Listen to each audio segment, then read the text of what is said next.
अकोला भूमी अभिलेख कार्यालयातील तत्कालीन आणि सध्या निलंबित असलेले उपअधीक्षक पंकज शिवदास पवार यांच्या विरुद्ध प्रशासकीय अधिकाऱ्यांचा गैरवापर, फसवणूक आणि शासकीय दप्तरात मोठ्या प्रमाणावर फेरफार केल्याप्रकरणी अखेर फौजदारी गुन्हा दाखल करण्यात आला आहे। पण या सर्व प्रकरणात तोंडी आदेश देणारे आणि चौकशी समिती सदस्य असणाऱ्यांना या सर्व प्रकरणात वगळण्यात आले आहे। याविषयी सिटी न्यूज सुपरफास्ट आणि RRC न्यूजनेच पाठपुरावा केल्यानंतर हा FIR नोंदविला गेला आहे। भूमी अभिलेख विभागातील उपअधीक्षक पंकज पवार यांची ज्या विविध प्रकरणात विभागीय चौकशी सुरू आहे, त्याच प्रकरणात फौजदारी स्वरूपाचा गुन्हा दाखल करणे हे कितपत न्यायोचित आहे, असाही प्रश्न विचारला जात आहे। या सर्व प्रकरणात तपास अधिकाऱ्यांना अद्याप चौकशी समितीचा पूर्ण अहवाल का दिला नाही, अशी विचारणा होत आहे। त्याचबरोबर केवळ उपअधीक्षक पंकज पवार हेच कसे काय गुन्हेगार ठरले? लाभार्थ्यांच्या बरोबर विभागातील एजंट आणि विभागातील त्यांच्या कनिष्ठांनी जो अहवाल विविध प्रकरणात दिला, त्यानंतर त्यांनी मान्यता दिली। इतकेच नाही तर केवळ उपअधीक्षक त्यांच्या मान्यतेने प्रकरण पूर्णत्वास गेले नाही। काही प्रकरणात वरिष्ठांनी सरकारी पोर्टलवर दिल्यानंतरच प्रकरण मार्गी लागली। असे असताना केवळ एकटा पंकज पवार याला दोषी ठरवत इतर आरोपींना वगळण्याचा उद्योग केला कोणी, असा प्रश्न उपस्थित होत आहे। निलंबित उपअधीक्षक पंकज पवार यांच्या 1 जून 2023 ते 30 जून 2025 या कार्यकाळातील कामकाजाची सखोल चौकशी करण्यात आली होती। अमरावती प्रदेशचे भूमी अभिलेख उपसंचालक आणि पुणे जमाबंदी आयुक्तांच्या मार्गदर्शनाखाली झालेल्या या चौकशीचा अहवाल 2 जानेवारी 2026 रोजी सादर करण्यात आला होता। या अहवालात पवार यांनी पदाचा गैरवापर करून गंभीर गैरव्यवहार केल्याचे निष्पन्न झाले आहे। या सर्व गंभीर बाबींचा विचार करून भूमी अभिलेख अमरावती उपसंचालकांच्या निर्देशानुसार अकोल्याच्या जिल्हा अधीक्षक भूमी अभिलेख भारती खंडेलवाल यांनी सिटी कोतवाली पोलिसात तक्रार दिली। या प्रकरणाचा पुढील तपास पोलीस करत असून या रॅकेटमध्ये महसूल विभागातील आणखीन काही अधिकाऱ्यांचा किंवा कर्मचाऱ्यांचा सहभाग आहे का, याचाही शोध घेतला जात आहे।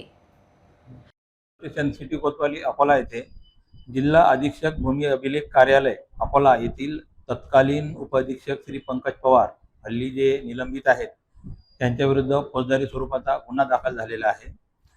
ते या कार्यालयात दिनांक 1/7/2023 ते 30/6/2025 या कालावधी दरम्यान आपल्या पदाचे कर्तव्य पार पाडत असताना त्यांनी स्वाधिकारात मिळकतीचे सत्ता प्रकार बदलणे, मयत खातेदाराचे नावे अर्ज घेणे, अस्थायी भाडे तत्वाची मिळकत पत्रिका तयार करणे आणि अधिकार क्षेत्राबाहेर जाऊन सत्ता प्रकारबाबत प्रमाणपत्र देणे, अशा व इतर प्रकारचे शासनाने दिलेली त्यांची लोकसेवेची जबाबदारी त्यांनी पार न पाडता शासनाची फसवणूक केली, अशा स्वरूपाचा लेखी तक्रार अर्ज जिल्हा अधीक्षक भूमिलेख कार्यालय अकोला यांनी पोलीस स्टेशन सिटी कोतवाली अकोला येथे दाखल केल्याने पोलीस स्टेशन सिटी कोतवाली अकोला येथे अपराध क्रमांक 218/2026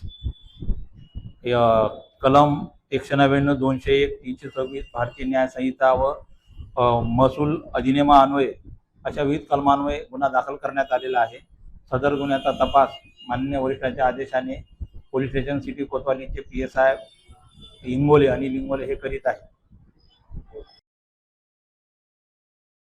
पंकज पवार यांनी शासकीय सेवेत असताना शासनाचा विश्वासघात करून खासगी व्यक्तींच्या फायद्यांसाठी अनेक बेकायदेशीर कृत्य केल्याचे चौकशी स्पष्ट झाले आहे। या प्रकरणात नेमके खासगी व्यक्ती कोण, त्यांचा तपशील मात्र जाहीर करण्यात आला नाही।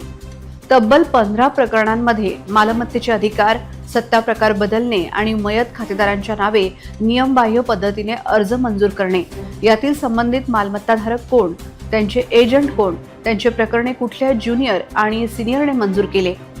7 प्रकरणांमध्ये तात्पुरत्या भाडेपट्ट्याच्या मिळकत पत्रिका तयार करणे, तसेच केवळ जागेची पाहणी करून नवीन मिळकत पत्रिका नियमबाह्यपणे बनवणे, यातील लाभार्थी कोण, अशी विचारणा आता सुरू झाली आहे।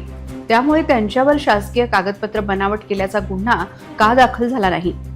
खासगी व्यक्तींच्या फायद्यासाठी मालमत्तेचे क्षेत्र वाढवणे, सार्वजनिक सुविधांच्या जागांवर खासगी व्यक्तींची नावे नोंदवणे आणि जमिनीचे एकत्रीकरण करताना क्षेत्रफळ वाढवणे, हा उद्योग कोणासाठी केला आणि त्यांच्या नावाचा उल्लेख का नाही, अशी विचारणा केली जात आहे। महाराष्ट्र जमीन महसूल अधिनियम 1966 चे कलम 155 चे उल्लंघन करून अधिकाराबाहेर जाऊन आदेश देणे आणि प्रमाणपत्र वाटणे असे करताना ज्या लाभार्थ्यांसाठी हा सरकारी दस्त बदलण्यात आला त्यांच्या विरोधात गुन्हा दाखल होण्याची गरज व्यक्त केली जात आहे. अकोला महानगरपालिकेकडे भूसंपादनाद्वारे हस्तांतरित झालेल्या शासकीय जागेवर खासगी व्यक्तींची नावे बेकायदेशीरपणे चढवणे, हा खासगी व्यक्ती कोण, ज्याच्या नावावर शासकीय जागेचा भाग दिला गेला, त्यांच्या विरोधात गुन्हा का दाखल केला गेला नाही अशी विचारणा होत आहे.